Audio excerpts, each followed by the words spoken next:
الله من الشيطان الرجيم. بسم الله الرحمن الرحيم.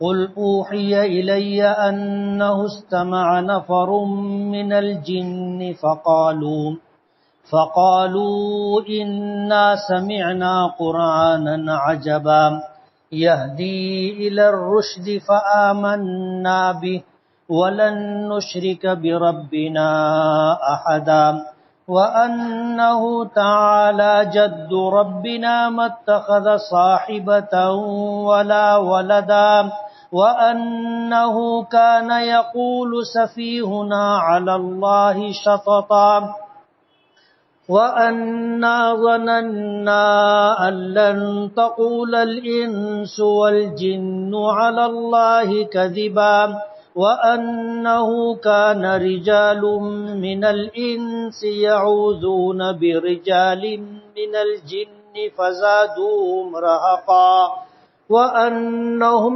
ظَنُّوا كَمَا ظَنَنتُمْ أَن لَّن يَبْعَثَ اللَّهُ أَحَدًا وَأَنَّا لَمَسْنَا السَّمَاءَ فَوَجَدْنَاهَا مُلِئَتْ حَرَسًا شَدِيدًا وَشُهُبًا وَأَنَّا كُنَّا نَقْعُدُ مِنْهَا مَقَاعِدَ لِلسَّمْعِ فَمَن يَسْتَمِعِ الْآنَ يَجِدْ لَهُ شِهَابًا رَّصَدًا وَأَنَّا لَا نَدْرِي أَشَرٌّ أُرِيدَ بِمَنْ فِي الْأَرْضِ أَمْ أَرَادَ بِهِمْ رَبُّهُمْ رَشَدًا وَأَنَّا مِنَّا الصَّالِحُونَ وَمِنَّا دُونَ ذَلِكَ كُنَّا طَرَائِقَ قِدَدًا وَأَنَّا ظَنَنَّا أَن لَّن نُّعْجِزَ اللَّهَ فِي الْأَرْضِ وَلَن نُّعْجِزَهُ هَرَبًا وَأَنَّا لَمَّا سَمِعْنَا الْهُدَىٰ آمَنَّا بِهِ فَمَن يُؤْمِن بِرَبِّهِ فَلَا يَخَافُ بَخْسًا وَلَا رَهَقًا وَأَنَّا مِنَّا الْمُسْلِمُونَ وَمِنَّا الْقَاسِطُونَ فَمَنْ أَسْلَمَ فَأُولَٰئِكَ تَحَرَّوْا رَشَدًا وَأَمَّا الْقَاسِطُونَ فَكَانُوا لِجَهَنَّمَ حَطَبًا وَأَن لَّوِ اسْتَقَامُوا عَلَى الطَّرِيقَةِ لَأَسْقَيْنَاهُم مَّاءً غَدَقًا. صدق اللہ العظیم. سبحانک لا علم لنا الا ما علمتنا انک انت العلیم الحکیم. رب اشرح لی صدری ویسر لی امری واحلل عقدۃ من لسانی یفقہوا قولی. پناہ مانگتا ہوں میں اللہ تعالیٰ کی شیطان مردود سے. شروع کرتا ہوں میں اللہ کے نام سے جو بڑا مہربان نہایت رحم والا ہے. آپ کہہ دیجئے کہ مجھ پر وحی کی گئی ہے اس بات کی کہ جنوں کی ایک جماعت نے قرآن پاک کو سنا، پس وہ لوگ کہنے لگے کہ بے شک ہم نے سنا ہے قرآن پاک کو جو بہت عجیب ہے، جو بھلائی اور خیر کی طرف رہنمائی کرتا ہے، پس ہم اس پر ایمان لائے اور ہرگز ہم اپنے پروردگار کے ساتھ کسی کو شریک نہیں کریں گے، اور بے شک ہمارا پروردگار بلند شان والا ہے، نہیں بنایا اس نے کسی کو بیوی اور نہ اس کو اولاد ہے، اور بے شک ہم میں کے بے وقوف لوگ اللہ تعالیٰ پر جھوٹی بات بولتے ہیں، اور بے شک ہم نے یقین کیا کہ ہرگز انسان اور جنات اللہ پر جھوٹ نہیں بول سکتے، اور بے شک انسانوں میں سے کچھ لوگ جنوں میں سے کچھ لوگوں سے پناہ مانگتے ہیں،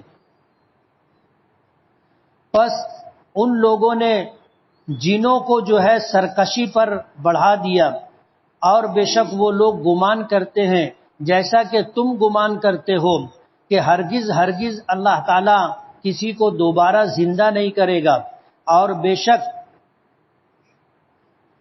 ہم نے آسمان کو ٹٹول کر کے دیکھا، پس ہم نے پایا کہ آسمان چوکی داری کرنے والے فرشتوں سے بھرا ہوا ہے اور آگ کے شعلوں سے بھرا ہوا ہے، اور بے شک ہم پہلے آسمانوں پر مختلف جگہوں پر بیٹھا کرتے تھے فرشتوں کی بات سننے کے لیے. پس اب جو بھی اس وقت کان لگاتا ہے تو وہ آگ کے شعلوں کو اپنا منتظر پاتا ہے. اور بے شک ہم نہیں جانتے کہ اس بات کی وجہ سے زمین میں رہنے والوں کے ساتھ برائی کا ارادہ کیا گیا ہے یا ان کے ساتھ ان کے پروردگار نے بھلائی کا ارادہ کیا ہے. اور بے شک ہم میں سے کچھ لوگ نیک ہیں اور ہم میں سے کچھ لوگ اس کے برخلاف ہیں. ہم لوگ مختلف طریقوں پر بٹے ہوئے ہیں اور بے شک ہم نے یقین کر لیا کہ ہرگز ہم اللہ کو زمین میں عاجز نہیں کر سکتے اور بھاگ کر کے اللہ کو عاجز نہیں کر سکتے. اور بے شک ہم نے ہدایت کی بات کو سنا پس ہم اس پر ایمان لے آئے. پس جو شخص اپنے پروردگار پر ایمان لائے گا پس نہ اس کو کسی نقصان کا اندیشہ ہے اور نہ کسی طرح کی زبردستی کا. اور بے شک ہم میں سے جو حکم بردار ہیں اسلام تابع دار ہیں اور ہم میں سے کچھ لوگ بے انصاف ہیں ظالم ہیں. پس جو شخص تابع داری کی راہ اختیار کرے اس نے نیکوکاروں کا راستہ اختیار کیا اور ہم میں سے کچھ لوگ جہنم کا ایندھن ہیں. یہ سورہ جن ہے، نزول کے اعتبار سے مکی ہے. اس میں 28 آیتیں ہیں اور 2 رکوع ہیں. پہلے رکوع کی کچھ آیتوں کی میں نے تلاوت کی ہے، ترجمہ آپ نے سنا. اس سورت کا نام سورۃ الجن ہے. وجہ اس کی یہ ہے کہ اس میں جنوں کے ایمان لانے کا تذکرہ ہے. حضور پاک صلی اللہ علیہ وسلم خاتم النبیین ہے. اللہ تعالیٰ نے نبوت و رسالت کا زرین سلسلہ آپ پر ختم کر دیا ہے اور نبی بنانا اور رسول بنانا اللہ کا کام، یہ اللہ کا فیصلہ ہے. اور اللہ نے قرآن کریم میں اس بات کی اطلاع دے دی کہ آپ خاتم النبیین ہیں. اب آپ کے بعد قیامت تک کوئی نبی نہیں آئے گا.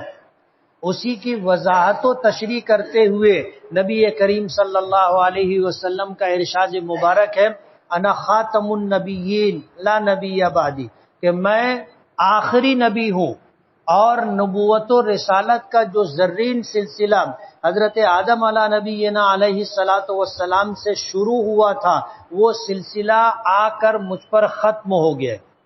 اب آپ کے بعد قیامت تک نہ کوئی نبی ہوگا نہ کوئی رسول ہوگا. قیامت تک آپ ہی کی نبوت اور رسالت ہوگی. لیکن اسی کے ساتھ نبی کریم صلی اللہ علیہ وسلم نے اس بات کی بھی خبر دی ہے کہ نبوت کے جھوٹے دعوے دار پیدا ہوتے رہیں گے اور یہ سلسلہ قیامت تک رہے گا. نبی کریم صلی اللہ علیہ وسلم کی موجودگی میں بھی نبوت کا دعویٰ کیا گیا تھا. جیسا میں نے پچھلے ہفتوں میں بتایا کہ مسیلمہ کذاب اس نے نبوت کا دعویٰ کیا تھا. پہلے نبی کریم صلی اللہ علیہ وسلم کے پاس آ کر کے اس نے ایمان لانے کی بات کہی لیکن ایک شرط رکھی کہ میں ایمان لاؤں گا اور آپ کے بعد میں نبی رہوں گا. حضور پاک صلی اللہ علیہ وسلم نے فرمایا کہ نبوت و رسالت کا سلسلہ مجھ پر ختم ہو گیا ہے اور یہ فیصلہ اللہ رب العالمین کا ہے. نبی اور رسول بنانا پروردگار عالم کے اختیار کی بات ہے، کسی نبی کے اختیار کی بات نہیں ہے. اور پھر آپ نے یہ بات فرمائی کہ اگر تم ایمان لانے کے لیے یہ شرط رکھو کہ میرے ہاتھ میں جو کھجور کی ٹہنی ہے یہ میں تمہیں دے دوں تو تم ایمان لاؤ گے، تو مجھ کو یہ شرط بھی منظور نہیں. تو مسیلمہ کذاب نے آپ کی موجودگی میں پھر اس نے نبوت کا دعویٰ کیا تھا اور آپ کے دنیا سے جانے کے بعد حضرت ابو بکر صدیق رضی اللہ تعالی عنہ نے اس سے جنگ کی تھی اور مسیلمہ کذاب اس جنگ میں مارا گیا تھا.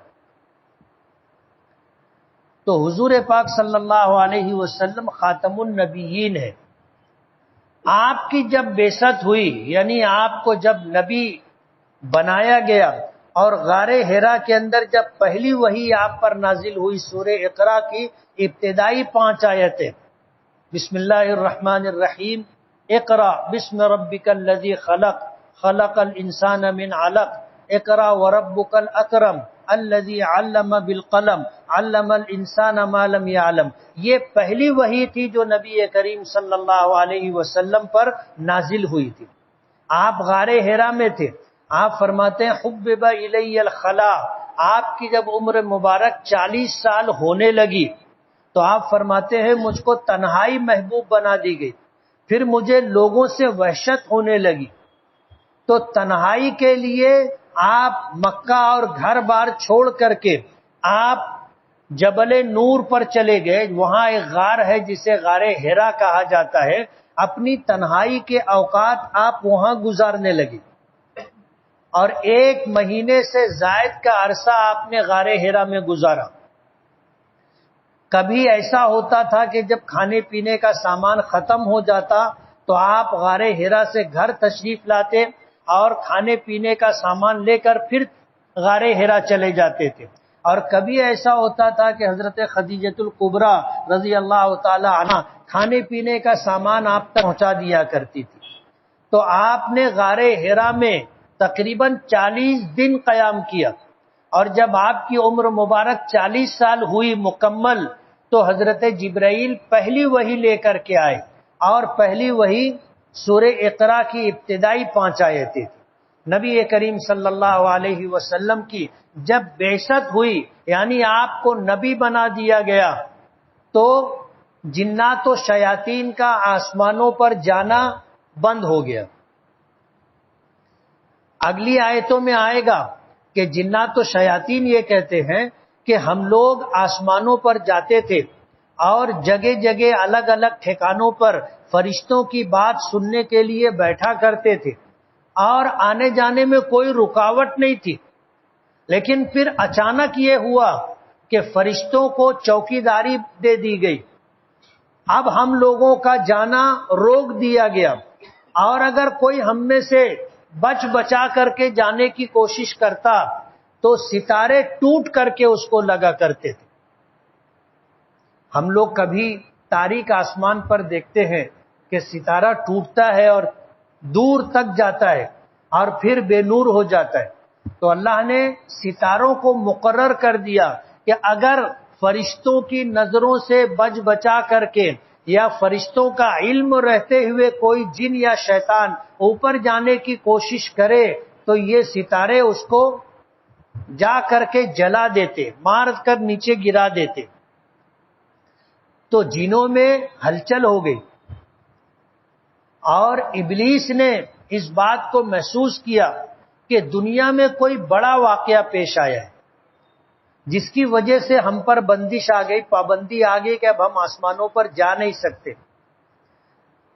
ڈھونڈنا چاہیے، تلاش کرنا چاہیے کہ ہوا کیا ہے. تو الگ الگ جنوں کی ٹولی بنا دی گئی اور یہ ٹولی پورے مشرق سے مغرب تک دنیا کے الگ الگ علاقوں میں اس بات کو تلاش کرنے کے لیے پھرنے لگی کہ کیا واقعہ پیش آیا ہے.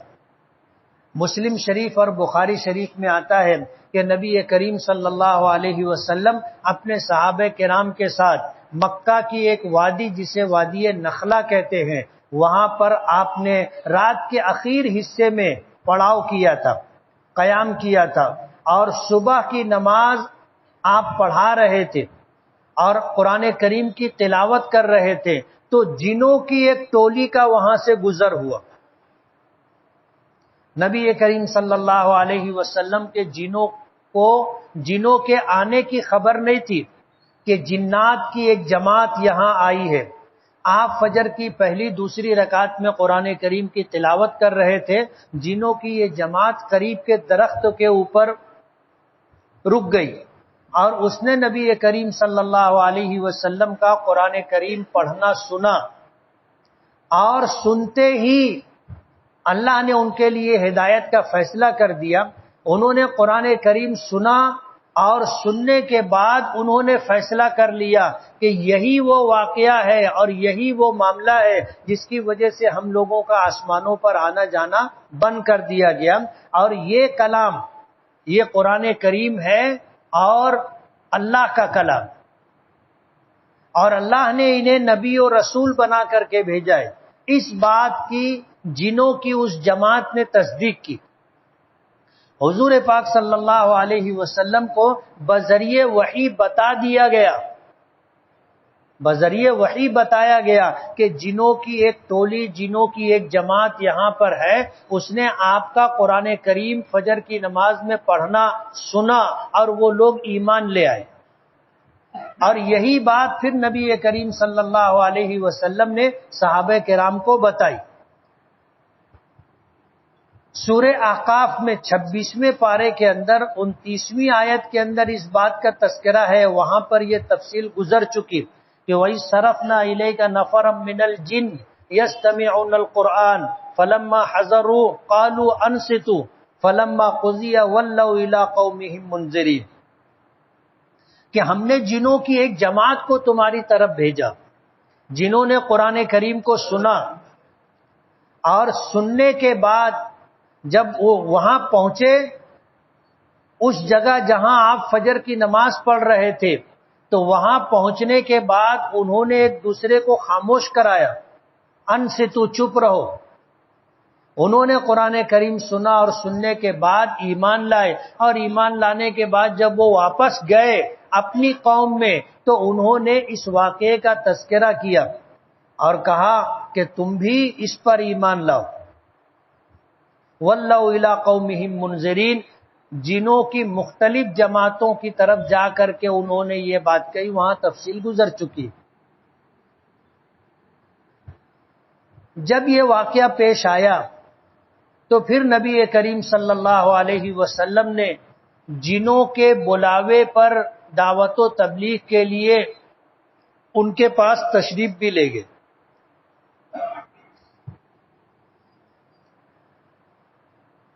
اس سے یہ بات بھی سامنے آئی کہ اللہ کے رسول صلی اللہ علیہ وسلم کی بعثت یعنی آپ کی نبوت اور رسالت صرف انسانوں کے لیے نہیں ہے، جنات و شیاطین کی طرف بھی آپ نبی بنا کر کے بھیجے گئے، اور جس طرح ہم انسانوں میں سے لوگ آپ پر ایمان لاتے ہیں، اسی طرح جنوں میں بھی ہیں کچھ لوگ جو آپ پر ایمان لاتے ہیں، مسلمان ہیں، اور جس طرح انسانوں میں کچھ مشرک ہیں، کچھ کافر ہیں، کچھ یہودی ہیں، کچھ عیسائی ہیں، کچھ مجوسی ہیں، اور الگ الگ دھرم اور مذہب کے ماننے والے لوگ ہیں، اسی طرح جنوں میں بھی کچھ مسلمان ہیں، کچھ یہودی، کچھ عیسائی، کچھ مشرک اور کچھ کافر، الگ الگ دھرم اور مذہب کے ماننے والے لوگ ہیں۔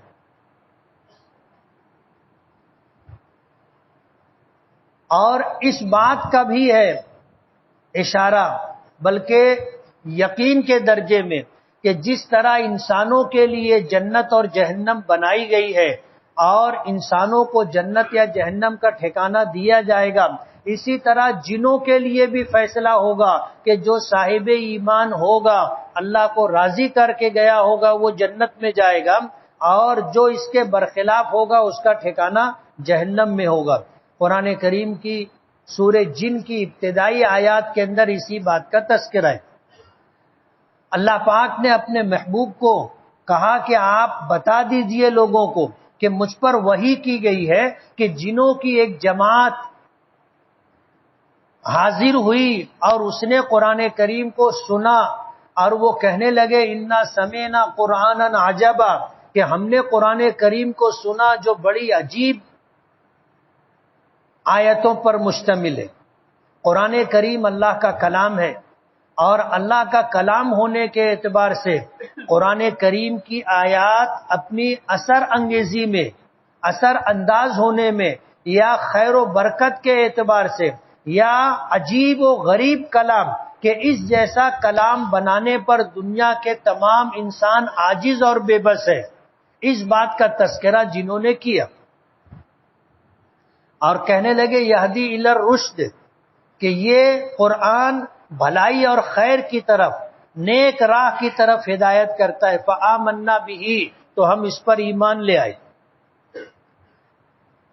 یہ وہ پہلی جماعت تھی جنہوں نے اسلام قبول کیا تھا، اور نبی کریم صلی اللہ علیہ وسلم کے قرآن پاک سن کر کے انہوں نے ایمان لانے کا فیصلہ کر لیا تھا اور اس پر عمل بھی کیا. حضور پاک صلی اللہ علیہ وسلم کو خبر نہیں تھی، اللہ پاک نے بذریعہ وحی آپ کو خبر دی گئی، اور اس بات کا حکم بھی دیا کہ آپ لوگوں کو بولو اور بتاؤ. وَلَن نُشْرِكَ بِرَبِّنَا أَحَدًا، اور انہوں نے یہ فیصلہ کر لیا کہ اب ہم اپنے پروردگار کے ساتھ ہرگز کسی کو شریک نہیں کریں گے، اس لیے کہ ہمارا پروردگار اس کی بڑی شان ہے. جد ربنا تعالی جد ربنا، ہمارے پروردگار کی شان بہت بلند ہے. متخذ صاحبۃ ولا ولدا، اس نے نہ کسی کو بیوی بنایا ہے اور نہ اس کے اولاد ہے. اور ہم میں کے کچھ بیوقوف لوگ اللہ پاک پر جھوٹ بولتے ہیں کہ اللہ کی بیوی ہے اور اللہ کے بچے ہیں.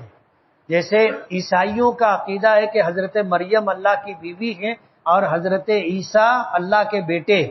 اور بھی لوگ ہیں جو دیوی دیوتاؤں کو اللہ کی بیٹی اور بیٹا قرار دیتے، جنہوں نے یہ بات کہی کہ ہم نے اس بات کا یقین کر لیا کہ انسانوں اور جنات میں سے کوئی بھی اللہ پر یہ جرات نہیں کر سکتا کہ اتنا بڑا جھوٹ بولے کہ اللہ کے بیوی ہے اور بچے، لیکن کرنے والے کرتے. اور اگلی آیت میں یہ کہا کہ انسانوں میں سے کچھ لوگ ایسے ہیں یعوذون برجال من الجن، جو جنوں سے پناہ مانگتے. زمانے جاہلیت میں یہ ہوتا تھا، اب بھی کچھ لوگ کرتے ہیں کہ جب کسی نئے مقام پر جاتے ہیں اور پہاڑوں میں جنگلات میں رکنے کا اتفاق ہوتا ہے تو آواز سے کہتے ہیں جنوں کو مخاطب کر کے کہ ہم تمہاری پناہ میں ہیں، ہماری تم حفاظت کرو، ہم پہاڑوں میں اور وادیوں میں اور جنگلات میں ہیں، ہم تمہاری پناہ چاہتے ہیں. اب جب لوگوں نے یہ کرنا شروع کیا تو جنات و شیاطین نے سمجھ لیا کہ یہ ہم سے ڈرتے ہیں، اور پھر انہوں نے ڈرانا شروع کر دیا اور زیادتی کرنا شروع کر دی. فزادوہم رہقا، اس طرح جنوں سے شیاطین سے پناہ مانگ کر کے لوگوں نے جنات و شیاطین کو اپنے سر پر چڑھا لیا. اسی طرح جو ہے جنوں میں کچھ لوگ ہیں جو انسانوں کی طرح یہ گمان رکھتے ہیں کہ اللہ تعالیٰ کسی کو دوبارہ زندہ نہیں کرے گا، جبکہ یہ غلط عقیدہ ہے. جنات یہ کہتے ہیں کہ جب ہم نے آسمانوں کو ٹٹولا، جب ہمارا آسمانوں پر آنا جانا بند کر دیا گیا تو ہم نے آسمانوں کو ٹٹولا کہ ایسا کیوں ہوا. فوجدناها، تو ہم نے پایا کہ آسمان کو چوکیدار فرشتوں سے بھر دیا گیا ہے، وشہبا، اور شعلوں سے بھر دیا گیا ہے. اب اگر ہم میں سے کوئی آسمان پر جانے کی کوشش کرتا ہے تو فرشتے روک دیتے ہیں اور ستارے ٹوٹ کر کے اس کو لگتے، اور جب یہ ستارے لگتے ہیں تو وہ جن جل کر کے مر جاتا ہے یا زخمی ہو کر کے وہ زمین پر گرتا ہے. اور جو جن وغیرہ شیاطین وغیرہ زخمی ہو کر کے نیچے گرتے ہیں وہ جنگلات میں غول بیابانی بن کر کے لوگوں کو تکلیف دیتے ہیں، پریشان کرتے، گمراہ اور بے راہ کرتے. یہ جن کہتے ہیں کہ ہم پہلے آسمانوں میں الگ الگ ٹھکانوں پر بیٹھا کرتے تھے اور فرشتوں کی آپس کی بات چیت سنا کرتے تھے، اور ہوتا یہ تھا کہ کوئی ایسی بات جو زمین پر فیصلے کے تعلق سے ہوتی تھی سن لیتے تھے تو کاہنوں اور جادوگروں کو آ کر بتا دیا کرتے تھے کہ دیکھو فلاں کے یہاں اب اولاد ہونے والی ہے، فلاں جگہ یہ حادثہ یہ واقعہ پیش آنے والا ہے، فلاں جگہ ایسا ہوگا، فلاں کے ساتھ ایسا ہوگا. سن لیا کرتے تھے، آ کر کاہنوں کو اور جادوگروں کو بتا دیا کرتے. پھر یہ کاہن اور جادوگر اس واقعے کو پہلے سے بتا دیا کرتے تھے کہ دیکھو تمہارے یہاں اولاد ہوگی، دیکھو تمہارے گھر میں ایسا ہوگا، دیکھو تمہارے ساتھ ایسا حادثہ، ایسا واقعہ پیش آئے گا، اور اسی کے ساتھ 100 جھوٹ ملا کر کے لوگوں میں چلا دیتے تھے۔ جب وہ ایک سچی بات جو فرشتوں کی بات ہوتی تھی وقوع پذیر ہوتی تھی تو لوگ دیکھتے تھے اور یقین کر لیتے کہ یار انہوں نے پہلے سے بتا دیا تھا کہ ایسا ہونے والا ہے، تو ان کی 100 جھوٹ بات کو بھی لوگ صحیح مان لیا کرتے۔ لیکن اب ایسا ہو گیا کہ ہم لوگوں کا بیٹھنا اور ہم لوگوں کا آنا جانا بند ہو گیا۔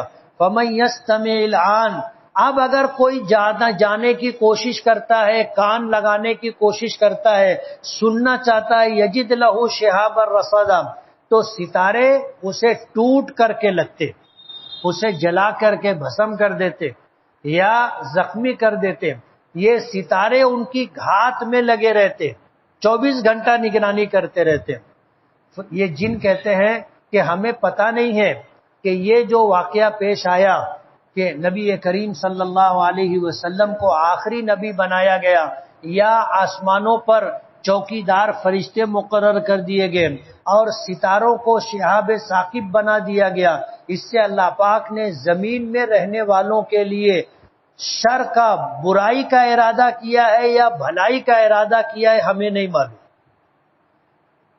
ہم میں سے کچھ لوگ نیک ہیں جو ایمان لائے، تقوی پرہیزگاری کی راہ اختیار کی، وَمِنَّا دُونَ ذَلِكَ، اور ہم میں کچھ دوسرے لوگ بھی ہیں جو اس کے برخلاف ہیں، جیسے کہ مسلمانوں کے خلاف مشرک ہیں، کافر ہیں، یہودی ہیں، عیسائی ہیں، اسی طرح مجوسی اور پارسی ہیں، جنوں میں بھی اس طرح ہے۔ كُنَّ طَرَائِقَ قِدَدًا، ہم میں بھی لوگ الگ الگ طریقوں پر ہیں۔ ہم نے اس بات کا یقین کر لیا کہ ہم زمین میں اللہ کو عاجز نہیں کر سکتے اور بھاگ کر کے ہم اللہ کو ہرا نہیں سکتے، بچ نہیں سکتے، اور ہم نے جب قرآن پاک کو سنا، وَأَنَّا لَمَّا سَمِعْنَا الْهُدَىٰ، ہم نے قرآن پاک کو سنا، آمنا بھی، تو ہم اس پر ایمان لائے۔ اب جو شخص بھی اپنے پروردگار پر ایمان لائے گا وہ سن لے کہ اسے کسی طرح کے نقصان سے ڈرنا نہیں ہے، فلا یخاف بخسا، نہ ڈرے وہ کسی نقصان سے، ولا رہا کا، اور نہ کسی طرح زبردستی سے۔ اس کے ساتھ نقصان نہیں ہوگا کہ اس کی نیک کاموں پر اس کو نیکی نہ دی جائے، اور اسی طرح اس کے ساتھ زبردستی نہیں ہوگی کہ اس نے کوئی گناہ نہیں کیا اور اس کو سزا دی جائے۔ وَأَنَّا مِنَّا الْمُسْلِمُونَ، اور ہم میں کچھ لوگ ہیں جو حکم بردار تابع دار ہیں، مسلمان۔ وَمِنَّا الْقَاسِطُونَ، اور ہم میں کچھ لوگ ہیں جو جہنم میں جانے والے ظالم لوگ ہیں۔ فَمَنْ أَسْلَمَ فَأُولَئِكَ تَحَرَّوْا رَشَدًا، پر جو شخص تابع داری کی راہ اختیار کیا یہی وہ لوگ ہیں جنہوں نے بھلائی کا راستہ اختیار کیا۔ وَأَمَّا الْقَاسِطُونَ، اور ہم میں جو ظالم لوگ ہیں، بے انصاف لوگ ہیں، فَكَانُوا لِجَهَنَّمَ حَطَبًا، تو وہ دوزخ کے ایندھن ہیں۔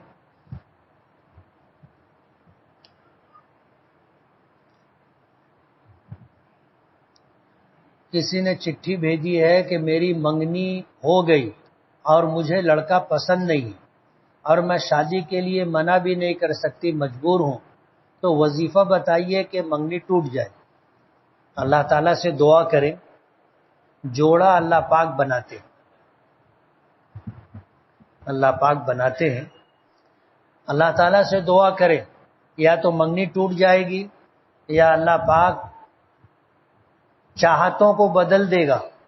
ظاہر بات ہے ناپسندیدگی کی کوئی وجہ ہوگی، ناپسندیدگی کی کوئی وجہ ہوگی۔ جیسے مرد یا لڑکے یہ چاہتے ہیں کہ ان کی بیوی خوبصورت ہو، گورے رنگ کی ہو، چھریرے بدن کی ہو، نکلتا قد ہو، بات کرنے کا انداز اچھا ہو، طور طریقہ اچھا ہو۔ جیسے مردوں کی لڑکوں کی چاہت ہوتی ہے، اسی طرح لڑکیوں کی بھی چاہت ہوتی۔ تو سرپرستوں کی، ماں باپ کی ذمہ داری ہے کہ وہ بیٹی سے یا بہن سے یہ پوچھ لے کہ تجھ کو لڑکا پسند ہے یا نہیں. ظاہر بات ہے ان کو بھی اللہ نے دل دیا ہے اور وہ بھی چاہتے ہیں کہ میرا شوہر جو ہو وہ خوبصورت ہو، نیک ہو، بااخلاق ہو، کمانے والا ہو، گٹکا نہ کھاتا ہو، شراب نہ پیتا ہو، پرائی عورتوں کے چکر میں نہ رہتا ہو، جگر چھٹا نہ ہو. وہ بھی چاہتی. ان سے پوچھنا ضروری ہے. زبردستی رشتہ نہیں کرنا چاہیے. اب ظاہر بات ہے یہ لڑکی بے بس ہے، مجبور ہے، ماں باپ کے سامنے نہیں بول سکتی، لیکن یہ ماں باپ کی ذمہ داری ہے. وہ بیٹی کے ساتھ ظلم کر رہے ہیں، کل قیامت کے دن اس پر مواخذہ اور پکڑ ہوگی. دو عورتیں کھڑی تھی، آپس میں بات کر رہی تھی. تب ایک آدمی جو ہے صبح ناشتہ کرنے کے لیے گھر سے 2-4 روٹی لپیٹ کے ایسے پیچھے ہاتھ کر کے بٹیار کھانے کی طرف جا رہا تھا. تو ایک عورت دوسری عورت سے کہنے لگی، بولے دیکھ تورا اڑوا جا رہا ہے.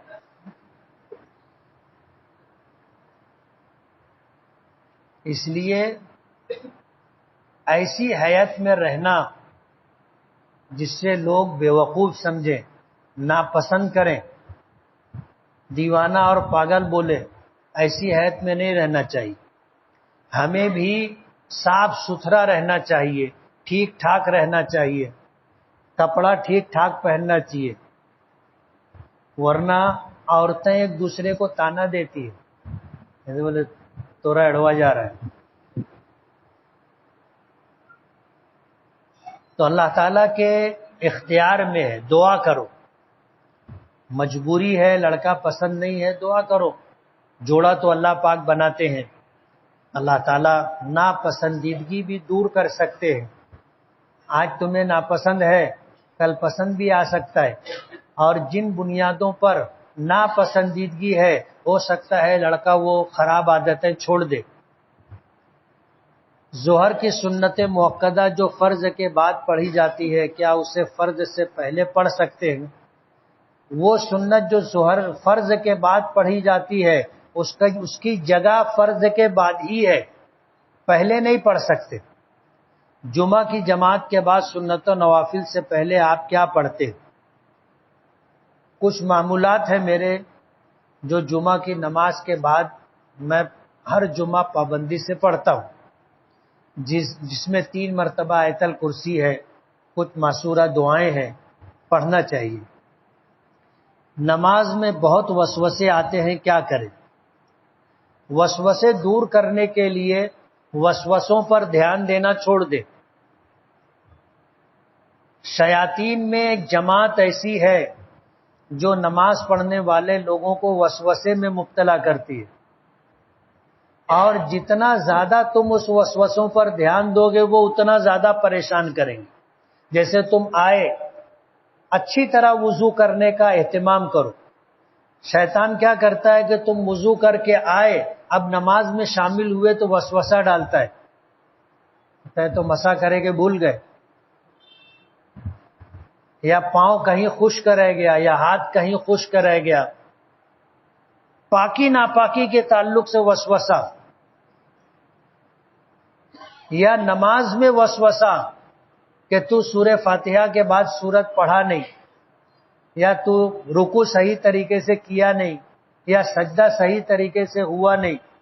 تو یہ وسوسے ڈالنے کے لیے شیاطین کی ایک جماعت ہے. تم جتنا زیادہ اس پر دھیان دو گے اتنا زیادہ وہ وسوسہ ڈالیں گے.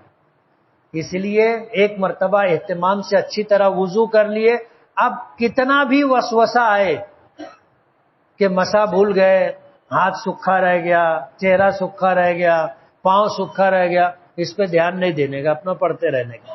تھوڑے دن وہ شیاطین محنت کرتے، جب دیکھتے کہ یار یہ تو کچھ مانتا ہی نہیں ہے تو وہ دوسرے کا پیچھا اٹھاتے تھے.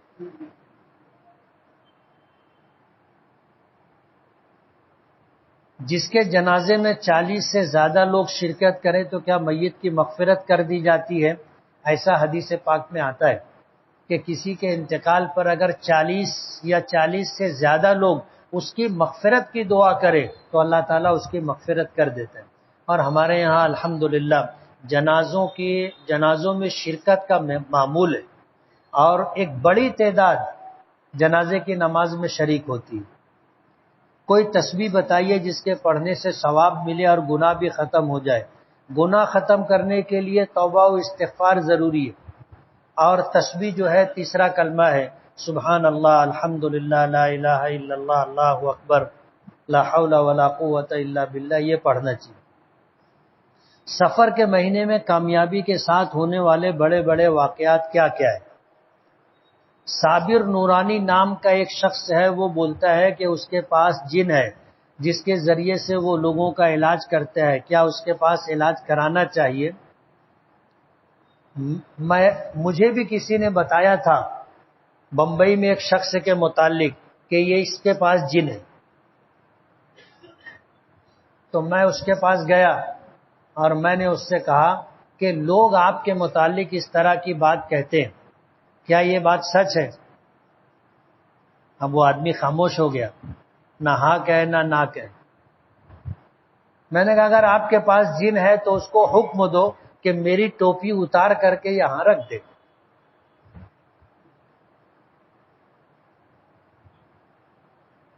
وہ نہیں کر سکا یہ کام۔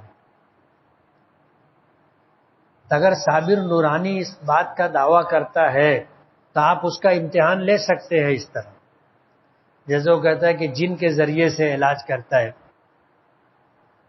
ایسے کپڑا لٹکا کر کے کوئی آدمی گیا تو وہ ایسے پردے کی طرف منہ کر کے دھیرے دھیرے کچھ بولتا ہے، اور یہ شو کرتا ہے کہ ادھر سے کوئی جواب ملا۔ یہ سب بکواس ہے۔ کسی انسان کو تابع میں کرنا مشکل ہے،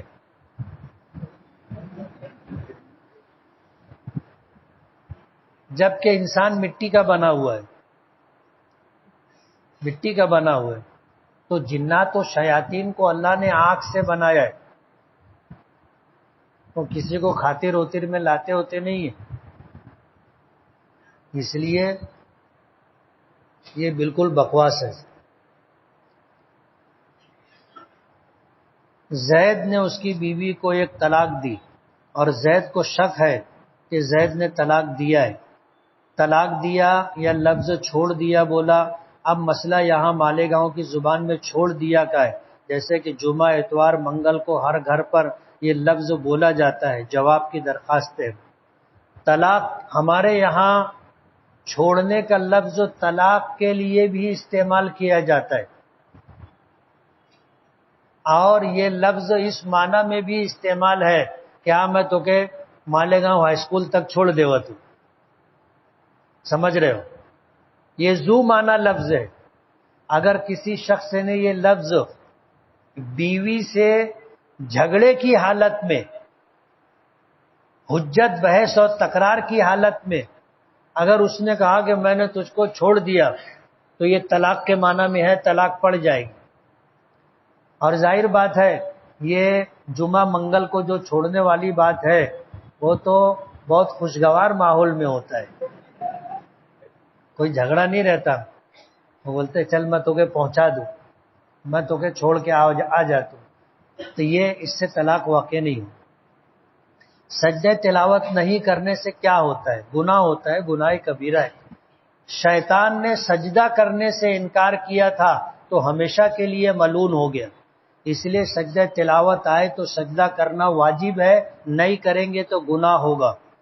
نماز کے لیے امام کو کیا نیت کرنی چاہیے؟ امامت کی نیت کرنی چاہیے نماز کے ساتھ ساتھ، کہ نیت کرتا ہوں میں نماز عشاء کی فرض 4 رکعت کی بحیثیت امام، جیسے ہم لوگ کہتے پیچھے اس امام کے، تو امام کو کہنا چاہیے بحیثیت امام۔ زبیلہ نام کے کیا معنی ہیں؟ رکھ سکتے ہیں یا نہیں پتہ نہیں۔ رابضی لوگ 40واں کیوں مناتے ہیں؟ کشتی دیکھنا جائز ہے یا حرام؟ مرد کا سطر ناف سے لے کر کے گھٹنے کے نیچے تک کا ہے، یہ حصہ اگر کھلا ہوا ہو کسی بھی حالت میں، کشتی ہو، کبڈی ہو، یا اولمپک میں جو کھیل کھیلے جاتے ہیں، دیکھنا جائز نہیں۔ اتی کرمن پر رہنا صحیح ہے یا غلط؟ غلط ہے، اس لیے کہ کسی کی زمین پر 1 انچ بھی اگر ہم نے قبضہ کیا ہے تو قیامت کے دن زمین کا اتنا بڑا ٹکڑا توق بنا کر کے میدان محشر میں گلے میں ڈال دیا جائے گا. اس لیے عطی کرنا ناجائز ہے. وجہ اس کی یہ ہے کہ جس جگہ پر ہم قبضہ کرتے ہیں وہ جگہ ہماری نہیں ہے.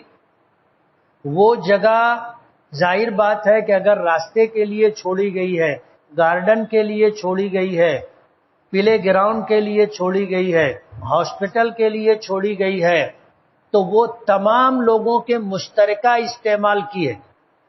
اگر ہم نے عطی کرمن کیا تو ہم سب کا حق مار رہے ہیں. عطی کرمن کرنا جائز نہیں ہے، حرام ہے. حضور کے چچا ابو طالب کو خواجہ ابو طالب بولنا کیسا ہے؟ خواجہ کا لفظ و عزت و اکرام کا ہے، اس لیے بول سکتے. لیکن یہ لفظ جو ہے،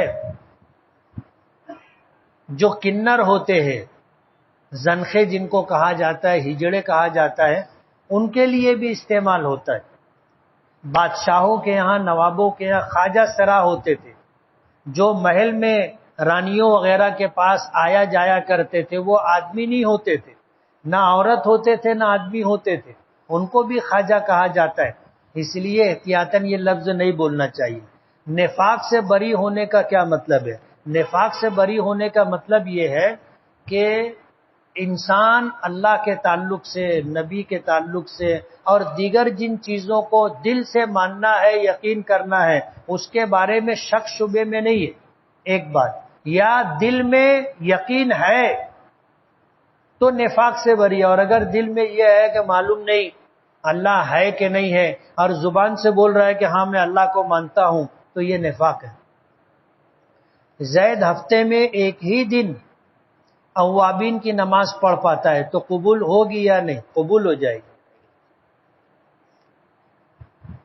لوگ بکری اور بکرا دیگر جانور پالتے ہیں اور یہ کہتے ہیں کہ جانور پالنے سے گھر والوں کے اوپر آنے والی بیماری پالتو جانوروں کے اوپر آتی ہے اور گھر والے مصیبت سے محفوظ رہتے ہیں. کیا ایسا صحیح ہے؟ غلط بات ہے. جس کے اوپر آنی ہے اس کے ہی اوپر آتی ہے. فرشتے کبھی راستہ بھٹکتے نہیں ہیں اور اللہ کے فیصلے کے خلاف کوئی کام نہیں کرتے. اگر نماز پڑھانے والے کے دونوں ٹخنے ڈھکے ہوئے ہیں تو نماز خراب ہوگی مقتدی کی. یہ ٹخنوں کا ڈھانکنا مکروہ ہے مردوں کے لیے.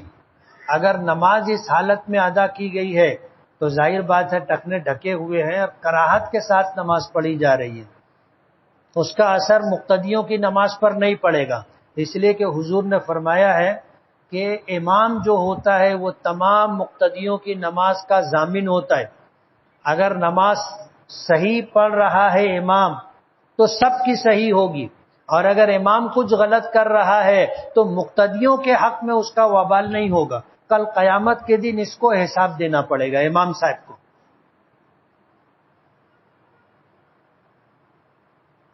میرے دوست لوگ لوڈو گیم موبائل وغیرہ پر کھیلتے ہیں اور جو گیم ہار جاتا ہے وہ لوگوں کو چائے پلاتا ہے. اس طرح چائے وغیرہ پینا کھانا جائز نہیں ہے. انڈیا اور پاکستان میچ میں لوگ شرط لگاتے، یہ بھی جائز نہیں. دجال دنیا میں ہے، کہاں پر ہے، کب نکلے گا؟ دجال کے متعلق حدیث پاک میں آتا ہے کہ وہ ہے اور کسی جزیرے پر اسے قید کر کے رکھا گیا ہے. لوگ کہتے ہیں کہ اس کو اوپر کا ہو گیا ہے.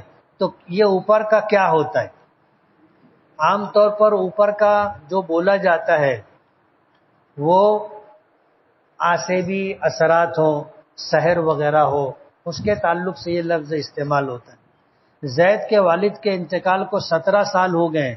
زید سے بڑے 2 بھائی اور ہیں جن میں ایک بھائی کے ہاتھ میں سارا کاروبار ہے اور وہی بھائی اپنے دونوں بھائیوں کو خرچہ دیتا ہے. ایک بھائی نے اپنی وراثت کے حصے کا مطالبہ بھی کیا لیکن اس کی بات کو ٹال دیا گیا. ایسی صورت میں کیا کریں؟ میراث کی تقسیم جلدی کرنا مستحب ہے. جب تک سب مل جل کر کے رہنا چاہے تو کوئی حرج کی بات نہیں ہے، رہ سکتے، لیکن جب حصہ مانگا گیا تب اس کا حق ہو گیا ماں باپ کے انتقال کے بعد یا باپ کے انتقال کے بعد اس کا حصہ اس کو دے دینا چاہیے. اس کو ٹالنا نہیں دینا ظلم ہے، گناہ کبیرہ ہے. جو لوگ ایسا کرتے ہیں وہ غلط کر رہے ہیں. اگر باپ کے بعد ہمارے ہاتھ میں ساری جائیداد ہو تو اپنے بھائیوں اور بہنوں سے کیسے انصاف کریں؟ جتنا خرچہ ہم اپنی ذات پر کرتے ہیں اتنا ہی پیسہ بھائی کو دینا چاہیے اور اس کا آدھا پیسہ بہن کو دینا چاہیے. ہمارے یہاں ہوتا یہ ہے کہ باپ کا کاروبار ہوتا ہے، جس کے ہاتھ میں ہوتا ہے اس کے بیوی بچے عیش کرتے، اور دوسرے بھائیوں کو ان کی بیوی اور بچوں کو خرچہ دیا جاتا ہے، وہ بیچارے پریشان رہتے ہیں. بہنوں کو تو کچھ بھی نہیں دیا جاتا نا، ہفتے کا خرچہ. سال میں ایک آدھ جوڑا بنا دیے تو وہ بھی احسان رہتا ہے. یہ ظلم ہے جو ہمارے گھروں میں سماج میں ہو رہا ہے، یہ نہیں ہونا چاہیے.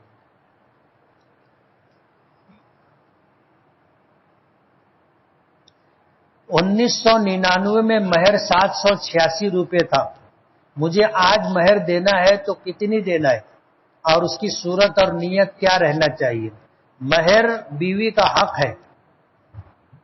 اگر مہر دینے کی نیت نہ ہو تو حدیث پاک میں آتا ہے کہ ایسا شخص زانی ہے، اس کو زنا کا گناہ ہوگا. اس لیے مہر پہلی فرصت میں دے دینا چاہیے تاکہ اپنی نیت ڈاواں ڈول نہ ہو. ایک بات. دوسری بات، جو مہر مقرر ہے اگر اس کے تعلق سے یہ کہا گیا کہ سکہ رائج الوقت یعنی 786 روپیہ بسکہ رائج الوقت، تو جب ادا کریں گے اس وقت 786 روپیہ دینا ہوگا. اور اگر سکہ رائج الوقت نہیں کہا گیا تو 1999 میں 786 روپیے کی مالیت کتنی تھی، اس میں کتنی چاندی آتی، اتنی چاندی کی قیمت آج کتنی ہوگی وہ دینا ہوگا.